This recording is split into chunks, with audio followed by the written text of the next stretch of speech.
નમસ્તે ખેડૂત મિત્રો, તમારું સ્વાગત છે અમારી વીઆર બજાર ભાવની ચેનલમાં। તો આજના આ વિડીયોની અંદર વરિયાળીના ભાવ કેવા રહ્યા, આગામી દિવસોમાં કેવા ભાવ રહેશે, સાથે જ વિવિધ યાર્ડના વરિયાળીના ભાવ જાણીશું ને ત્યારબાદ માંગ, નિકાસ અને વેપારો કેવા છે તે જાણવાના છીએ। તો વિડીયોમાં બન્યા રહેજો। તો મિત્રો, હાલ વરિયાળીનું આ વર્ષે વાવેતર બમણું થયું હતું। આપ સૌ જાણતા જ હશો કે એના કારણે ઉત્પાદન ગઈ વર્ષ કરતા આ ચાલુ વર્ષે બમણું આવવાની શક્યતાઓ અંદાજ અમદાવાદ ખાતે બેઠેલી બેઠકમાં મૂક્યો હતો। તે ઉપરાંત ઉતારામાં 10 થી લઈને 20% કાપ મુકાવાની પણ સંભાવના વ્યક્ત કરી હતી। ઉત્પાદનનો આંકડો ઊંચો આવ્યો હતો અને વાવેતર બમણું થવાના કારણે ભાવમાં તેજી થવાની શક્યતાઓ ખૂબ જ ઓછી હતી, પરંતુ આ વખતે વરિયાળીના નિકાસના વેપારો ખૂબ જ સારા રહે તેવી શક્યતા છે।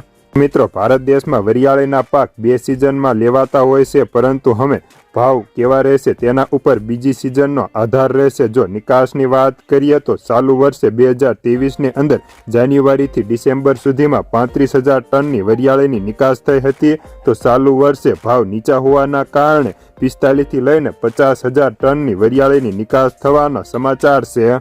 અત્યારે વરિયાળીના ભાવની વાત કરીએ તો પ્રતિ કિલોએ ભાવ 85 થી 90 રૂપિયા બોલાતા, તો માર્કેટ યાર્ડમાં પ્રતિ મણે 1500 થી લઈને 2200, તો ક્વિન્ટલના ભાવ 7,000 થી 10,500 સુધીના જોવા મળતા હતા અને ચાલુ સિઝનની અંદર ભાવ 1400 થી નીચે ઉતરવાની સંભાવનાઓ હાલ ઓછી છે।